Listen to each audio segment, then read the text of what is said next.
Dang it. Welcome to the Blake and Devin Podcast. I am Devin, and across the way, back on the horse is Blake. And Blake, thanks for wearing the cowboy hat again. You're welcome. You're cutting out. Nothing. I got nothing. I'm cutting out. Yeah, I said you're welcome. Yeah, well, I heard that part, unfortunately. Today, our guest is Mr. Andy McDonald, and we're so thankful for him from the Kentucky Baptist Convention. Andy, wave at us at least. Hi, everybody. Thank you for joining us today. We'll look forward to talking to you in just a minute. I want to remind everybody at the top of the show to make sure you subscribe to the channel, subscribe on Facebook to our page, like our Facebook page, leave comments, leave snide remarks, leave emojis, leave whatever, I don't know, leave gifts. Send us your own memes and see if you can do better than the ones we've picked. We got some good ones today, though, I'll tell you that. The more subscribers, the more likes, the more you interact with our posts, the better, the more exposure the podcast gets, the more people get to enjoy it. And we hope to reach our next goal is 500 subscribers. That's almost double we got. We're edging toward like 270 or 80. We want to get 500. That's our first goal. So help us get there. Tell your friends to like the page and help us move toward that. With that, we'll move toward the memes of the week. And all three of us have submitted a meme that we want you to guess whose meme is whose. Without further ado, I always have to supply the meme. Because we don't do sound effects, you see, it's just Zoom. And we don't even pay for the premium version. So it's just, it's basically just me making noises. First meme. Hey, Baptist girl, I'd not dance with you. Now that's funny. Anybody who knows Baptist, that's a stereotype and it's a wrong stereotype because Baptists can bust a move. However, that's a hilarious meme. I don't care who you are. All right. Next. Oh, I think this probably just gave away whose this is. That's why I don't shave. Starts with a man, ends with a very small child. And we at least know who it's not. I got some scruff there, Bow. Is that dirt or actual scruff? It's just sexy stubble, baby. That's all it is. Don't you worry about it. All right, next meme. Moving quickly. My hilarious dad jokes. My ungrateful family. That is a good one. Yeah, this might be the easiest guessing anyone's ever done on the podcast of whose is whose based upon the reactions just then. Okay, next up, this day in history. And right now I'm going to add a poll to this video. Will Devin get the date right? Today in history. Damn, son. Wow. You ate your Wheaties today, buddy. That's right. He's all right. What do you got for us, Blake? Blake, today, this day in history, today, brought to you by the ranch. Go out and hock a loogie. Okay. I don't know. Thank you for that introduction. Come through. First thing that stood out to me, I have never had to use these, fortunately, but Benjamin Franklin invented the bifocals on this day in history. So that's interesting. Postal cards. The first postal card was ever sent from San Francisco in 1873. The first day in postcard? history. The first postcard was sent from San Francisco? In 1873.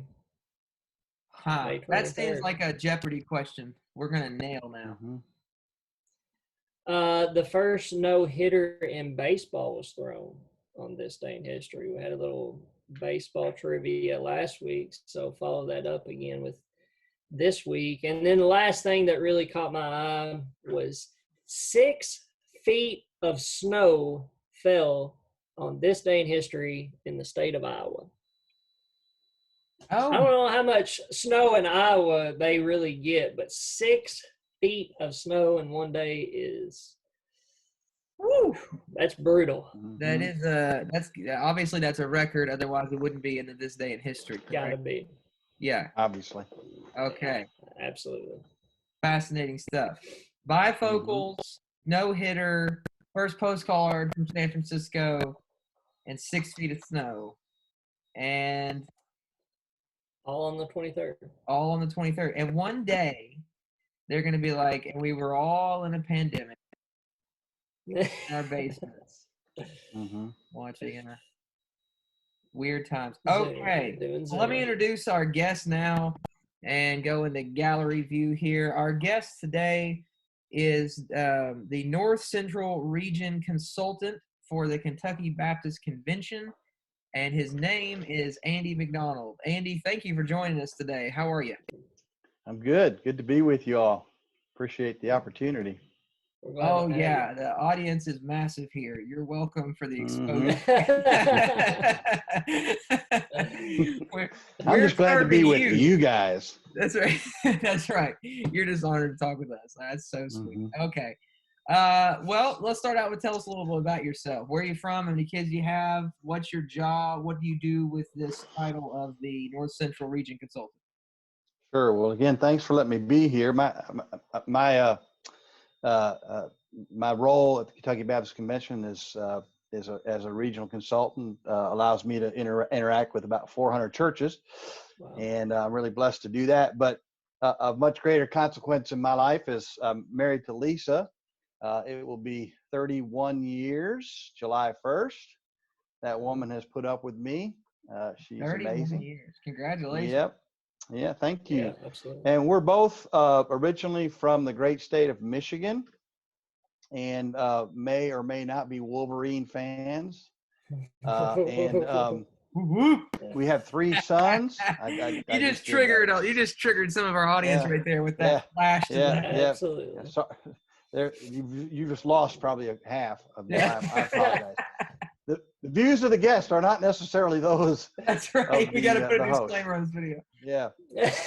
but we have 3 sons. My 3 sons. The oldest one is Drew. He's 29, and Drew is going to be married in mere weeks on July 13th or June 13th. His wedding is a casualty of the pandemic. It was going to be about 600 people, and now it's going to be about 10 people.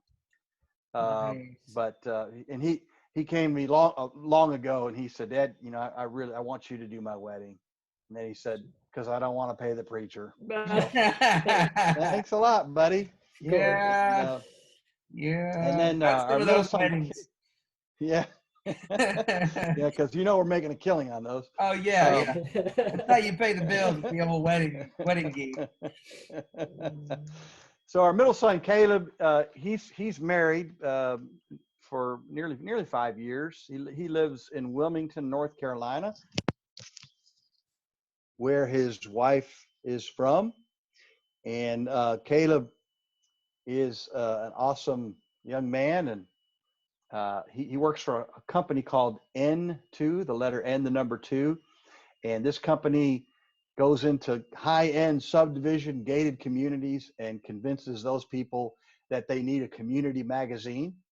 And so the residents write the articles, and N2 publishes it and gets the advertisement. And you think, man, there's no market for that, but there is. Now, the way you described that was so snarky. Yeah. But that The way is you- the that way you is described that made me think Yeah. that you're not into the magazine. I don't know. Maybe you don't live in the neighborhood. Well, no, yeah, they're not coming to Hawthorne Avenue in Shelbyville where I I live. got yeah. I understand. We have an app But in my neighborhood, and it basically always says, "I need help with my gutters, and my cat ran away." yeah, so we're not there yet either, Devin. I understand. And then Will is our youngest son, and we literally just found out just a few hours ago that he did officially graduate from Asbury University. So woohoo! Wow. Yeah, he plays baseball for Asbury, Oh wow. and Excellent. man, and they had the best start in university history, and then cut short, and Mm. and Pandemic killed it.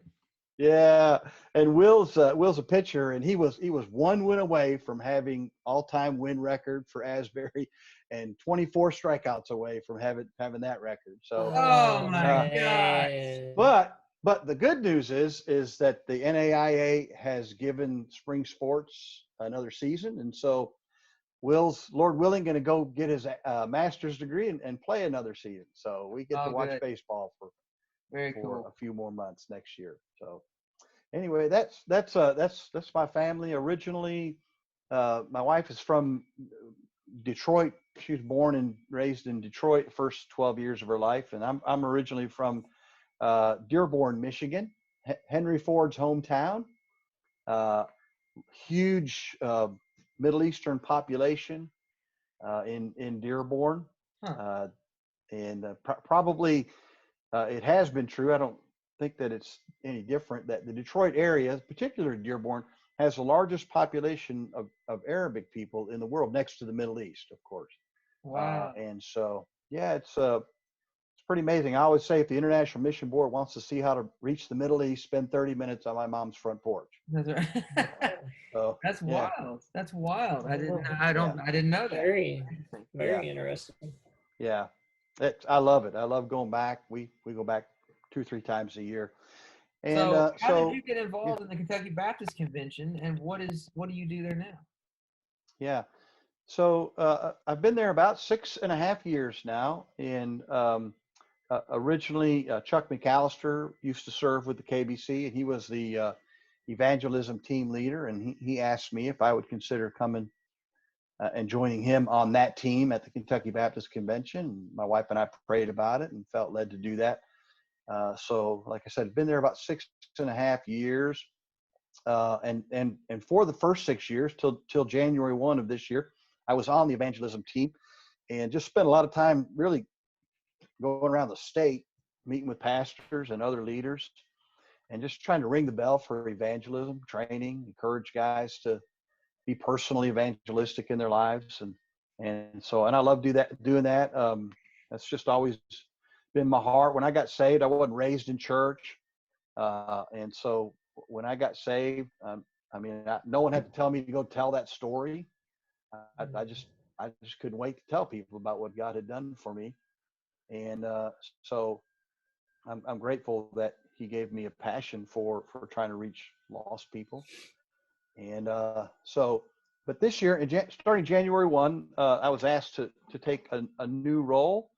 And that is, as we mentioned, the regional consultant for the North Central region. That's Northern Kentucky all the way up to, this side of Cincinnati, on down past Lexington to Berea, over to Mount Sterling, and then kind of Danville on the west or the western edge. That's kind of my area. About 400 plus churches that I Now, try and serve. I'm not good at geography, but that seems like the entire state at this point.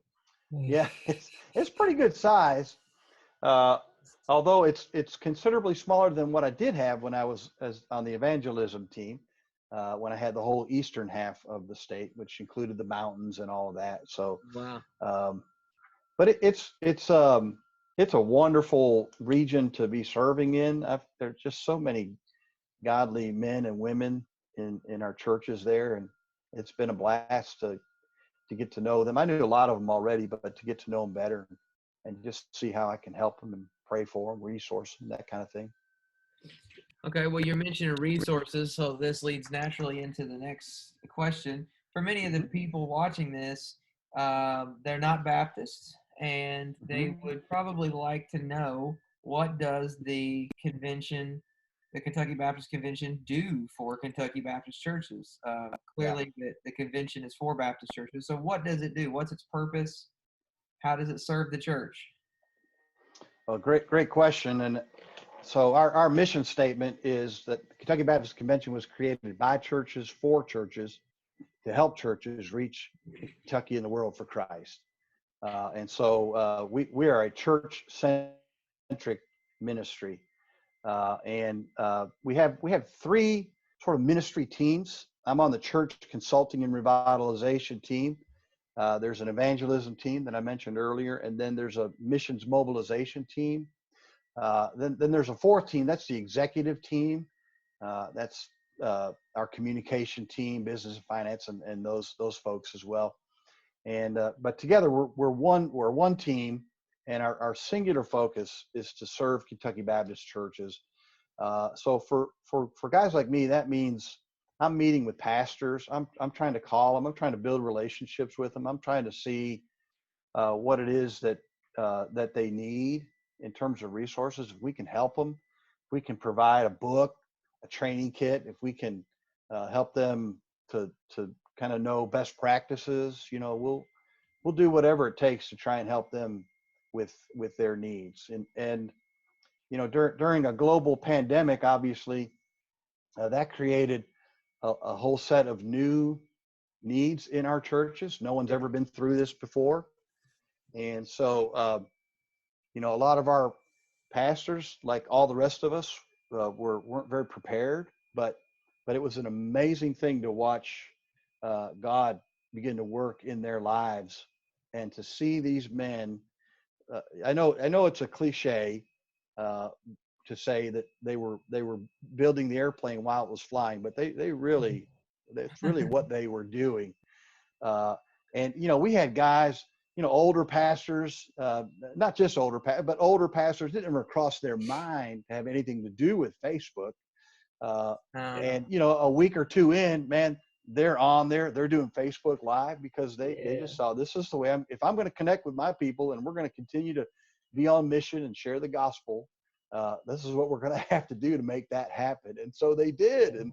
And I was just really proud of our pastors. So that's one of the things we do that really is the focus of our work. How can we serve those that are shepherding Kentucky Baptist churches? Awesome. That's a really great point about, the pastors jumping in and, doing something that they're not comfortable with, because they want to shepherd their flock, and they want to stay close and connected with their flock. And if the members of the church haven't seen the true heart of their pastor through this time, then I don't know that they ever will, because I've seen pastors step up that you're exactly like what you're saying, never even knew what Facebook was, and now all of a sudden they're on Facebook Live. It's been amazing. Yeah. Really, the pandemic hit during a time that is the best time that it could have hit, if you will, based on the resources we have to still connect. Yeah, absolutely. So, Andy, tell us what, in your opinion, is the most exciting thing about Kentucky Baptist Convention, Kentucky Baptist churches right now during the pandemic. What do you think the most exciting thing they're doing is? I mean, you mentioned already their willingness to expand their technological knowledge and sort of branch out into things they're uncomfortable with. Is there something else, anything else you'd see going on right now in the convention that excites you or that motivates you? Well, so I think as a result, they have seen people watching the services that had never watched or been a part of their church community before, and that really excited them to see numbers. Now with Facebook you have to take it with a little grain of salt, right? Because it could be someone dropped in for 3 seconds and then they're off. Right. But I think Hey, that that's this what we has. count on here at the Blake and Devin podcast. We live on that. Don't you be talking about those 3-second viewers now. That's the meat and potatoes of this whole thing. No, go ahead. Yeah. Well, so I think it's opened their eyes to see maybe that we don't want things necessarily to get back to normal the way that they were. I think that they've discovered that, man, that there's some new things that we can do, and then there's a whole swath of them that have been trying to lead the church into some important changes, but it's been hard. It's just been real tough sledding. But this pandemic, if you will, has been the thing that's enabled them to be able to do some new things that they think they'll be able to continue to do. Ron Edmondson, we had him on for a webinar several weeks ago, and he talked about, the pastors think about what is it that from this season, what is it that you need to keep, what is it that you need to tweak, and what is it that you need to delete. And I think there's an opportunity for churches to make significant changes in this. I'm excited about churches that have partnered with food banks and those kinds of ministries to help people. That is a real need today.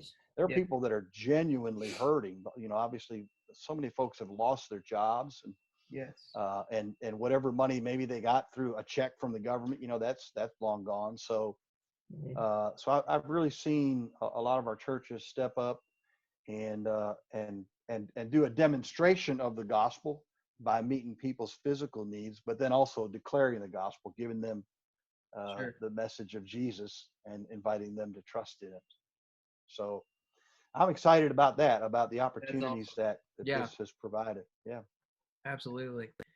We were talking a little bit before the show, and I just want to make mention of it again. You were saying, the media has a way of sort of pronouncing divisions more than they pronounce anything else. And I'm talking about all media.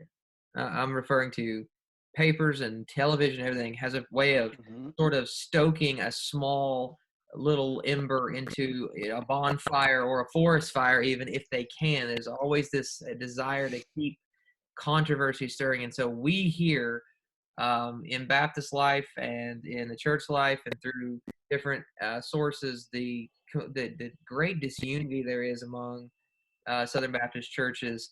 But you were saying that you found that even with the more Calvinist churches, the more Reformed churches, and the more non-Calvinist churches, that there's still a great deal of unity within the Kentucky Baptist Convention. Is that true?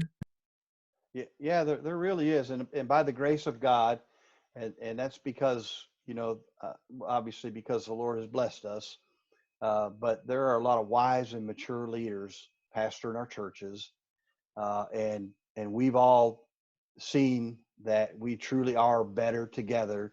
That when we partner together, we can be a part of keeping 3,600 plus missionaries in international fields, sharing the gospel, seeing thousands of people saved and thousands of churches planted through that international mission work.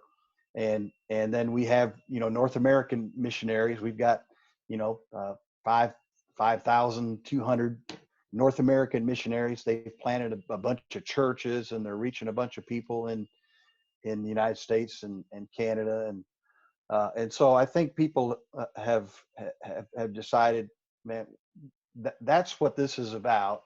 And so even though we hold strongly to our theology, and people should, and we believe strongly in the polity of our church, and they should, but that we can partner together in this global cause of getting the gospel to unreached people groups.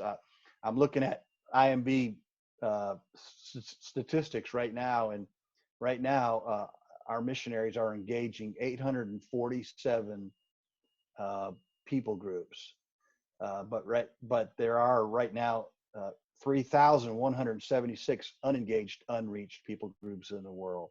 Right. And man, that's staggering. And Yeah. so Yes. I'm saying all that to say that by the grace of God, these mature brothers and sisters in Christ have decided that's more important to get the gospel to those people, and we can do it better when we partner together. Yeah. Blake, you have any last thoughts to ask Andy before we start the hot seat questions? No, I just personally thank you for coming on and just sharing your time with us. I think the Kentucky Baptist Convention does a lot of great things, and like you say, supporting those missionaries, getting the gospel to the rest of the world is vital to our Christianity. So, thanks. You're welcome. I didn't mention even disaster relief. Those people that show up in the yellow hats and they stay long after the cameras have been turned off, and a lot of the other helping agencies are long gone. Our folks are still there, meeting people's needs, sharing the gospel. So I feel so blessed to be a part of this Kentucky Baptist family. Yeah. All right, Andy. Well, it's our way of ending a podcast to make the guests as uncomfortable as possible by putting them on what we call the hot seat and grilling them about questions that are none of our business. And so, if you'll indulge us for this again, we're going to start the hot seat, and we'll do 2 minutes. But that's just so that you have enough time to answer these rapid fire questions. They're supposed to be rapid fire, but it never is. But it's supposed to be. So for the hot seat, I will set the timer and we will begin. And I will go first so that Blake has more time to think because he just makes them up. Okay. Oh, I'm good. Oh, you're good? Well, then you go first. Ready? Yeah, I'm good. Ready? And go. Let's go. Go. Andy, how many Great Lakes have you been on? 3. Do I need to name them? Sure, go ahead, do it. Michigan, Huron, and Erie. Nice. What comes to your mind? What's the first thing you think of when I say, what's your greatest disappointment? My greatest disappointment in life ever? Don't say this podcast. We already had somebody say No. that. Oh, wow. That's a All right, you can pass. Pass on that one. I got a I'm going to pass on that one. Pass. Okay. If you won the lottery today, besides tithing to a Southern Baptist church, what's the first thing you do with the money? What do you buy? Man, I would knock out all of the honeydew lists that I have currently, and that would probably be a substantial amount of that money right there. All right, Blake, go. Favorite collegiate player. Oh, we can't hear you anymore. So, who's your favorite collegiate player? Who's your favorite collegiate player? Yeah. Collegiate player. I'm gonna go with Tim Tebow. I love him. Oh, it's your favorite boy. I love Tebow, man. I love the Tebow. He loves the Tebow. So wait a minute. I need to qualify that. Of course, my son Will is my favorite. Of course. Yeah. Besides Will and probably Jesus, everyone always has to say Jesus first for everything too. What if? All right, last question. We're out of time. We just hit the 2 minutes. I'm going to ask you anyway. If you could meet and have dinner with any person who ever lived besides Jesus, who would it be? I would love to have dinner with the Apostle Paul. Oh my gosh, that's the second guy. You guys are so good. Okay. Yeah. A non-biblical character. Who's your favorite actor? Oh, okay. Denzel Washington. Now that's interesting. And that is my favorite actor. He's a good. I like him too. What is your favorite movie he's in? Dang, guys. He just forced like 3 bonus questions on you. Yeah. Yeah. I kind of snuck them in there. Whoopsies. I'm just drawing a blank right now. I loved John Q. I think I like Train. The Book of Eli. Yeah, Oh, the Book of Eli. And the movie about the train, where he's with the Star Trek star about the train. I like that one too. Okay, we got to go. We got less than a minute. Andy, thank you so much for being on today. It was great to talk with you. We really appreciate it. And don't forget to like and subscribe. Like the page, like the video, subscribe to the channel, share it. Beg, plead, interact, all that stuff. I've said it. We love you. Thank you again, Andy. And we'll see you next time, folks. Bye-bye. See you guys.